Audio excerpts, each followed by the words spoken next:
Good afternoon, everyone. This is Pastor Rance from Prophetic Sword Ministries International. I publish a blog called lastdaysreview.blogspot.com. If you get a chance, I'd sure appreciate it if you look it over and send me a comment or two and tell me what you think. I want to talk to you today about something that affects a whole lot of people in the world, and including people within the church. I affectionately call it the Tyranny of Hecticity. Now, if you go to a Webster's dictionary, you're not going to find the word hecticity in the Bible, but I think it pretty well describes exactly what happens to most of us in our lives. And at the risk of being presumptuous, I think I could probably pretty well describe to you what a lot of your lives are like on a daily basis. So let's see, you wake up in the morning, you have your coffee, you rush off to work, you get the kids to school, you do all of the things that are necessary, you have to go shopping, you come home at night, you have to fix dinner, guys have to take out the trash, do all the chores, go to the soccer games, get all of this stuff done, get the car washed, all of the things that are necessary to get through life. By the end of the day, you drop exhausted into bed every single night of your life with few exceptions. Look forward to the annual vacation, but even that can cause you some stress, either coming into it or coming out of it. Did you know, by the way, that one of the major stress causers in life is the time of Christmas, with all of the gifts and the things of that nature, and worrying about whether or not we have everything that we need to get through the Christmas season? Well, there's nothing the matter with that. I love Christmas myself. I love all of the holidays. But the point is, we get so tied up in our lives that we can sometimes bring on our own level of stress. And if you're a married person, you may not know that the divorce rate in the church is nearly as high in some areas of the world, particularly in the West, as it is in the secular world. And that's a shame, because that does not have to happen. I've discovered a few things in my life because I've gone through those kinds of things myself. And we've all heard this in church. Our pastors have told us this for years. I've told my own congregations this forever and ever and ever, that if you get your priorities out of whack, you're going to get lost. And we've all heard it all. It has to be our personal relationship with the Lord first, and then our family, and then our career, or if we happen to be in ministry, those things come after our family. And if we get those things out of order, we are going to lose our shirt spiritually. I'll tell you just a short story. I'm not going to mention any names, obviously, but I've known a lot of pastors in my lives and also a lot of missionaries in my lives, and I will tell you that some of my best friends have spent so many years vesting themselves in the life of other people that by the time their children have graduated from high school, they no longer know each other. It's almost like they're strangers, and then the kids go off and they enjoy their own lives and very seldom come home to meet mom and dad because they've just lost track of one another. And for married people, what happens frequently is the tyranny of hecticity has followed a loving, great, wonderful relationship of two people that started out to be best friends in lives. And over the next 20 years, when the kids are grown and gone and they're empty nesters, they'll look across the breakfast table at one another one day and suddenly discover that they're looking at a total stranger because they've lost track of one another. And you know, those things just don't have to happen. And if you know that those things are happening in your lives right now, you can make a decision to change it right now. It doesn't have to continue that way. And I know that there's a lot of things in our lives that we just have to do and we can't avoid, but there are also things that we don't. So I want to share with you a few things that have helped me and my marriage and my family along the way. Number one is my wife and I sit down at the end of each and every day and we actually debrief. She tells me everything that has happened during the day to her, even her conversations, and I tell her about mine. And you might think that's over the top, but it's very important that two people that are going through life have no daylight between them whatsoever. that they have full disclosure in their marriage. There have been many times as a pastor that people have come to me and said, wow, Pastor Rance, I need to tell you something really personal, but you can't tell your wife. And that's when I hold up my hands right then and there and say, you know what, my wife is my ministry partner and you can trust her to keep a confidence. But if the rule is I can't tell my wife, then please don't tell me, because this conversation's not going to go any further than here. And she does exactly the same thing. And we have found that that has not offended people. It has actually strengthened our relationship, because now that person that's having a problem has two people that they can counsel with instead of one.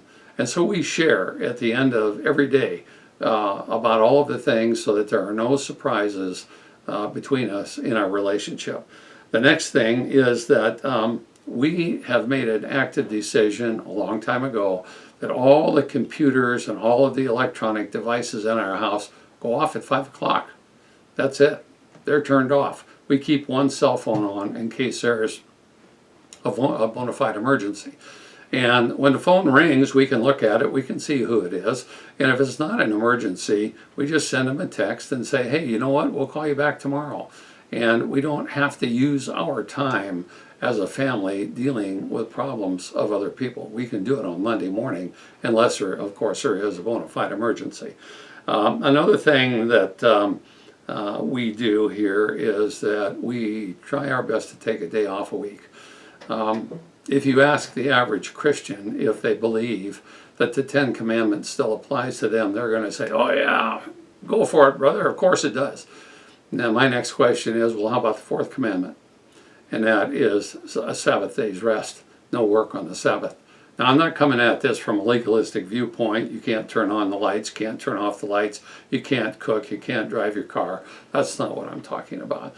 In fact, a Sabbath day's rest is not a list of things that you cannot do. It's actually a list of things that you can do. You can sit down and read your Bible for yourself. You can spend some time praying. You can spend time with your best friend, your wife or your husband.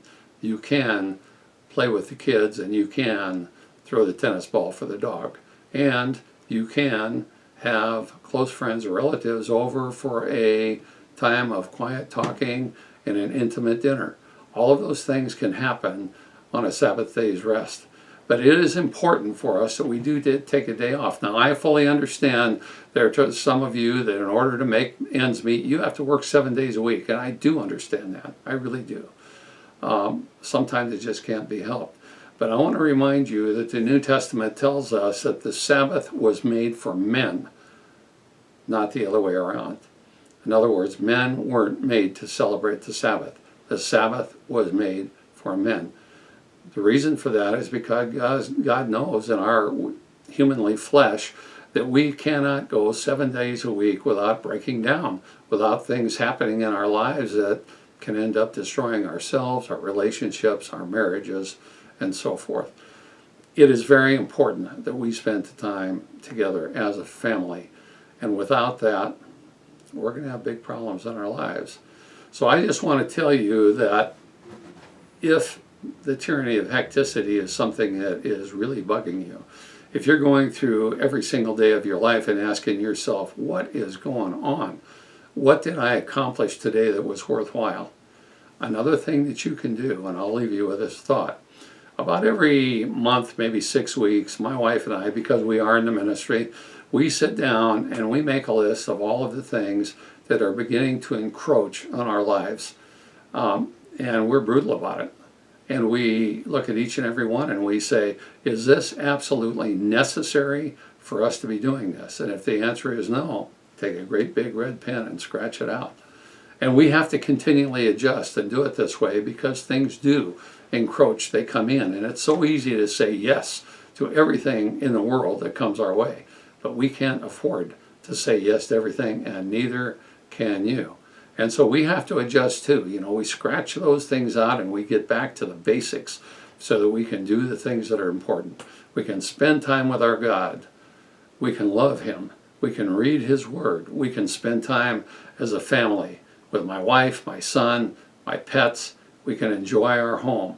And at the same time, do ministry, but keep it in order. Because without that, you're lost.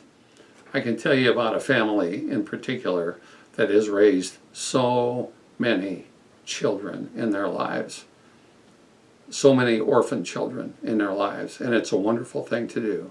But the head of the household came to me one time a number of years ago and said, I think I've made a huge mistake because I have poured so much out into other people's children that I'm in danger of losing my own children because we no longer have anything in common. And you know what I said? You can change that if you want. You can make a decision. It's not that we don't do good works. It's not that we don't do wonderful things for other people, because we're called to do that by the Lord.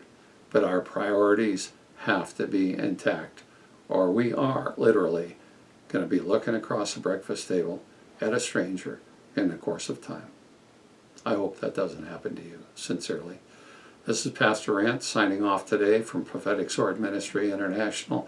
Please do look up my blog at lastdaysreview.blogspot.com. And also we are now offering a podcast in which my wife Brandy is reading my articles at the same time I'm writing them, for those of you who don't have time to sit down and spend 20 minutes reading something.